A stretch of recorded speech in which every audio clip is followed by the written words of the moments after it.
안녕하세요. 푸른국어 국어사부입니다. 오늘은 학생들이 제기하는 질문 중에 하나인데요. 중하위권 학생이 어떻게 하면 내신 성적을 단기간에 올릴 수 있을까요? 어떻게 하면 선생님 저의 공부 실력이 좋아질 수 있을까요? 라는 질문인데요. 제가 오늘은 그 방법을 심플하게 설명드리도록 하겠습니다. 자, 우선 교과서의 기본 내용을 정확하게 익히는 것이 매우 중요합니다. 성적이 중하위권인 학생들 같은 경우에는요, 교과서의 내용이 무엇이 있는지조차 모르는 경우도 있습니다. 심지어는요, 예를 들어 춘향전이다 그러면 춘향전에 어떤 내용이 어떻게 실려 있는지에 대한 내용 파악조차 제대로 안 하는 경우들도 많습니다. 그러니까 교과서 읽기를 통해서 기본적인 내용을 철저하게 익히는 것이 선행되어야 합니다. 다음으로요, 학교 선생님의 필기를 중심으로 공부하는 것을 권고해 드립니다. 자, 여러분들이 시험을 보는 것은 바로 무슨 시험이죠? 내신 시험이죠.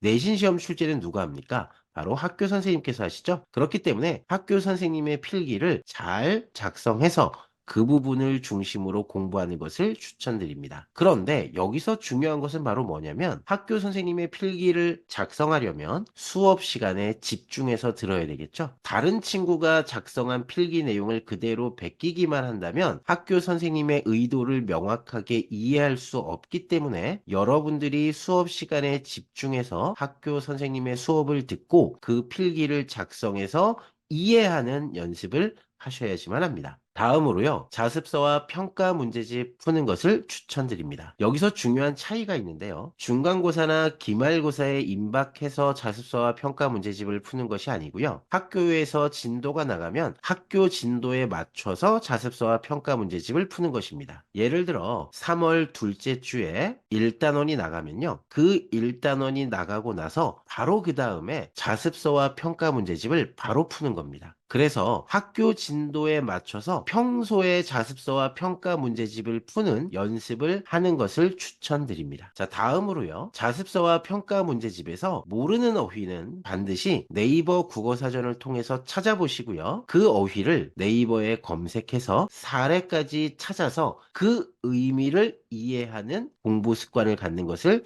추천드립니다. 예를 들어 역설적 표현이 평가 문제집에 나왔다라고 하면요. 역설적 표현에 대한 의미를 사전 찾기를 통해서 그 어휘에 대한 공부를 하시고 나서요. 역설적 표현이 다른 문학 작품에는 어디에 있는지 그 사례까지 찾아서 역설적 표현의 의미를 이해하는 공부를 하는 것을 추천드립니다. 자, 마지막으로요. 자습서와 평가 문제집을 풀고 나면 철저하게 분석하는 연습을 하시는 것을 추천드립니다. 이 철저한 분석이 매우 중요한데요. 보편적으로 학생들은 문제를 풀고 나서 채점을 하면요. 정답지의 내용을 한번 읽어보고 이거였군 하고 그냥 넘어가는 경우들이 많습니다. 그런데 절대로 그렇게 하시면 안 되고요. 오답이 되면 오답이 되는 근거를 정확하게 찾고요. 정답이 되면 정답이 되는 근거를 지문에서 명확하게 찾는 연습을 하셔야 됩니다. 이상으로 어떻게 하면 내신 성적 향상될 수 있을까요? 중하위권 학생들이 할 수 있는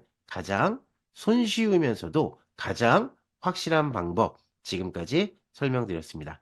다들 파이팅 하세요!